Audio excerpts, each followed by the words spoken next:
All right, Formula One fans, something genuinely extraordinary is happening at Maranello right now. And the words of Loic Serra and Frédéric Vasseur make it absolutely clear. The team principal has publicly admitted something remarkable. Until recently, Ferrari had grown too comfortable inside its own safety zone.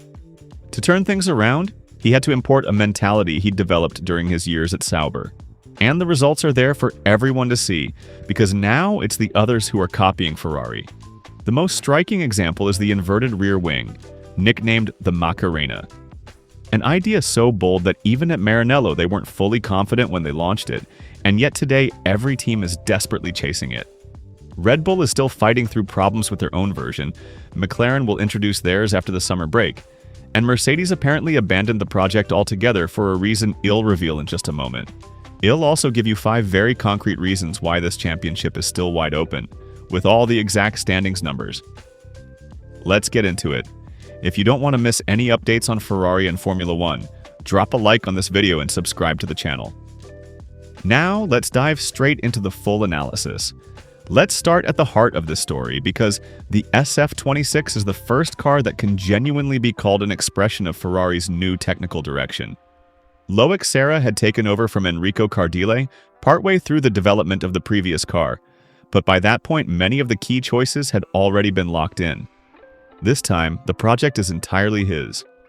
Some of his engineering solutions have already become a reference point for rival teams, and the technical director explained the moment perfectly.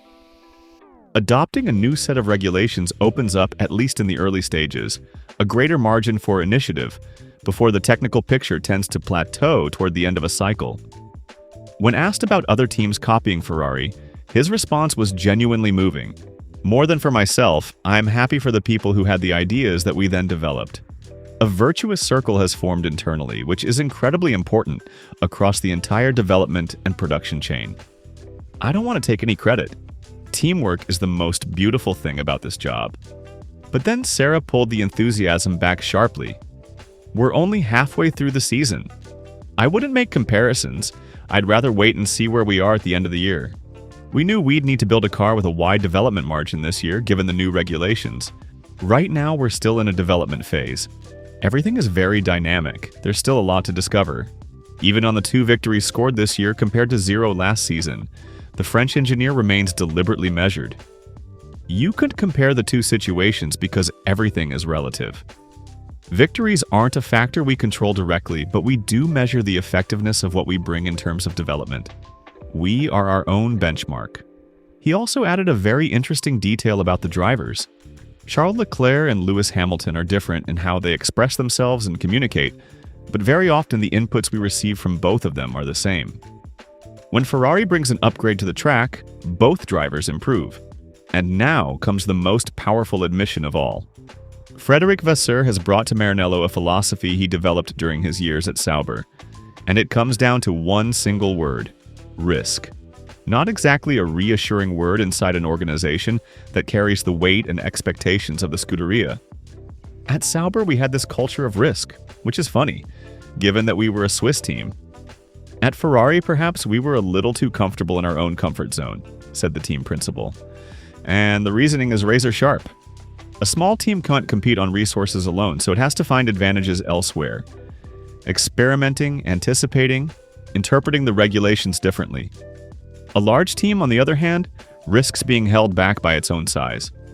Every solution has to be defensible, every decision needs a solid data foundation. But in Formula One, the data only arrives after someone has had the courage to explore a new path. And there comes a point where being cautious simply means following everyone else. That said, this isn't about becoming reckless. Ferrari needs to learn to distinguish between unnecessary risk, the kind born from improvisation, and strategic risk, the kind born from the desire to get ahead of the competition. And that distinction matters even more in the first year of a new set of regulations. And here's the symbol of everything that's changed. This year we showed boldness in some of our choices, like the chassis or the Macarena rear wing, Vasseur explained. When we presented that design, we weren't that sure of ourselves. While next year, everyone will have it. That's exactly why this wing represents far more than just a component. Ferrari experimented without any certainty, accepting the possibility of getting it wrong. And the story behind it is fascinating. The Scuderia presented the project to the Federation almost a year ago, in the summer of 2025, becoming the first team to submit this type of solution. The concept was approved by the technical department led by Nicolas Tombazes, who commented without hesitation, "We always support solutions that reduce aerodynamic drag." As far as we're concerned, Ferrari's solution is legal. The road there, though, wasn't simple.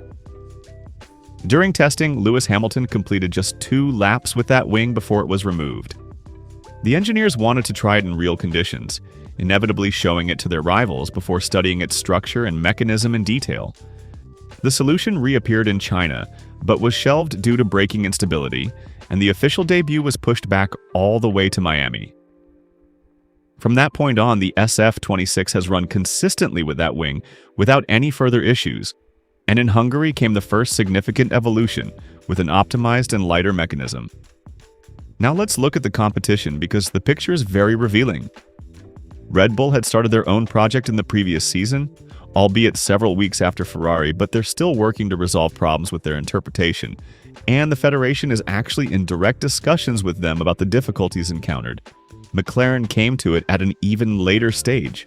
They saw the concept on track and immediately ramped up work in the factory, with an introduction planned for after the summer break.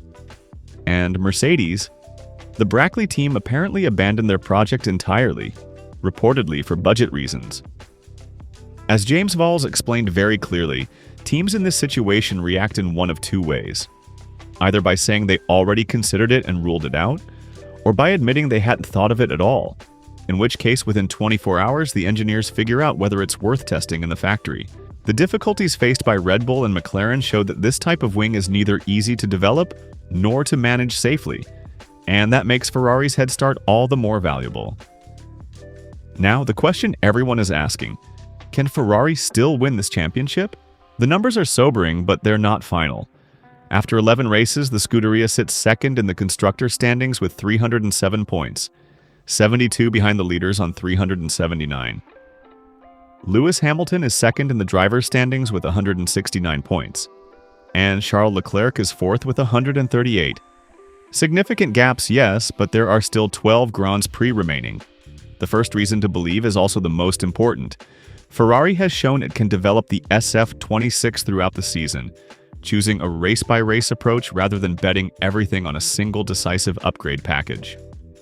Hamilton's win in Barcelona and Leclerc's triumph at Silverstone were not isolated moments. At Silverstone in particular, with Leclerc first and Hamilton third, the team collected 40 points, the highest single race haul of the season. The second reason is that Hamilton remains firmly in contention, and he doesn't even need to become dominant. All he needs is to start taking points off the leader with greater consistency. The third reason concerns the rivals directly. Despite winning 8 of the first 11 races, they have suffered some reliability issues and haven't always been able to maximize their potential, as Hungary clearly demonstrated. The fourth reason is Charles Leclerc, who is crucial especially in the constructors' fight. He lost heavy points with retirements in Monaco and Barcelona, but Silverstone confirmed just how competitive he is when everything clicks. And the constructors' title looks like the most realistic target for Maranello because with 2 drivers consistently challenging at the front, that gap can close far more quickly. The fifth reason, perhaps the least obvious, is the very cultural shift we've been talking about. Instead of doubling down on the previous car that had failed to meet expectations, Maranello redirected all its resources toward the new regulations. This fight is far from over.